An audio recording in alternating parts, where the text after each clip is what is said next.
Hey, it's September 2nd, 2011, and I guess one of the biggest buzzes going around right now is, what were you doing on the morning of September 11th, 2001?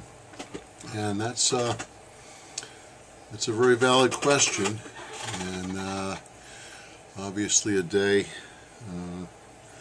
notoriety, and not for a great reason, but obviously significant in history, and so everybody's chiming in, and obviously some magnificent stories around that, and a lot of documentaries out there, great documentaries out there about it, and we're going to see them all. I imagine they're all going to be making the rounds on TV over the next week or two, and they've started now anyway.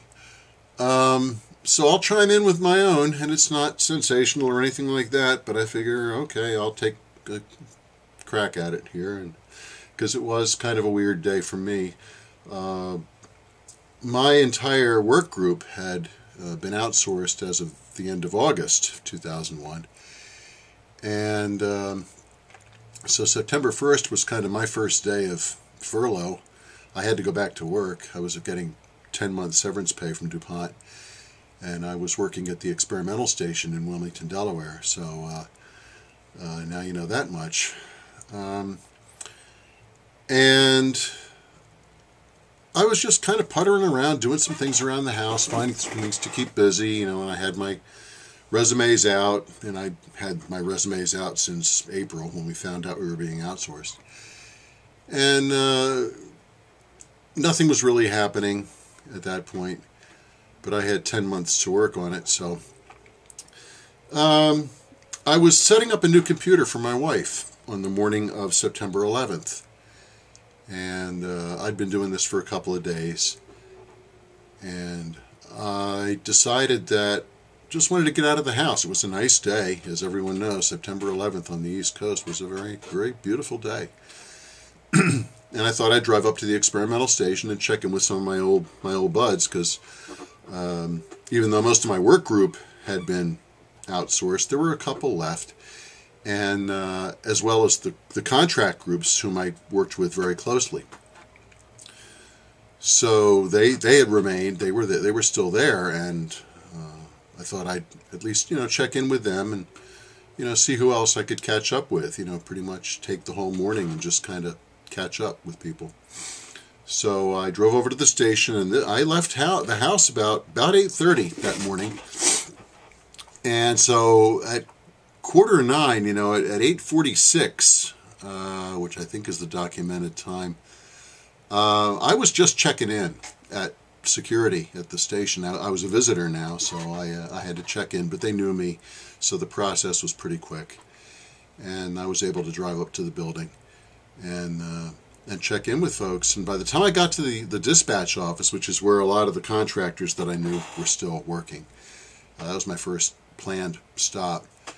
Everyone was huddled around the radio, because obviously every radio station was tuned into this now, and I didn't know what was going on. I had no clue, so they filled me in on it.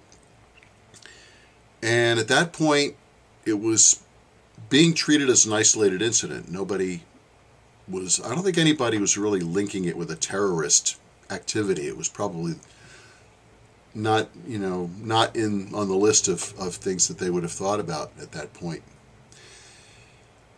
And so they were continuing to listen to it, and we thought, oh yeah, a plane crashed into the World Trade Center. Well, I guess maybe it was only a matter of time that happened. Well,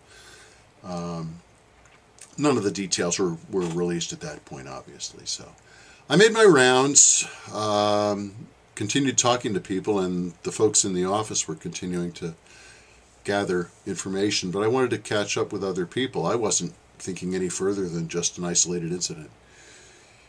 And so by the time I worked my way through a couple of the floors of the building, the second plane had hit, and the first tower had just come down. And at that point, it was not an isolated incident. Obviously, everyone on the radio and on TV were definitely pointing to this being something much more significant than just a one-time thing.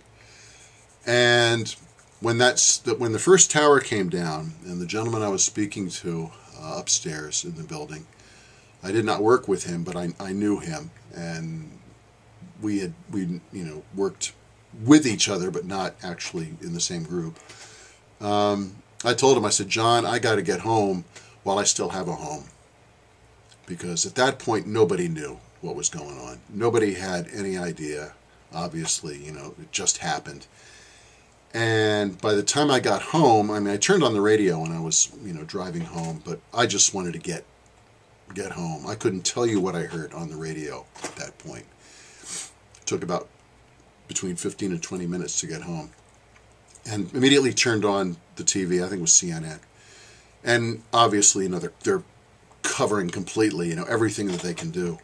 Every aspect of what they knew, and maybe some of even what they didn't know. And, obviously for the next day, 2 days, and then further on, there was speculation about everything. But where I was on September 11th, 2001 was when I decided, just on a whim, to go back and see my buds at the experimental station, and happened to be checking in at security just about the time that first plane hit the tower. And when I checked in, nobody knew anything. I think it happened between the time I checked in and the time I was going to the dispatch office where my friends worked. I think that's about the time of impact that plane hit that first tower. So that's what I was doing on September 11th, 2001. And so I just thought I'd share that with you. And so hopefully I'll have some better videos coming a little bit later, but figured I'd put my 2 cents in there. Okay? Thanks for listening, and hope you all have a nice Labor Day weekend. Okay? See ya.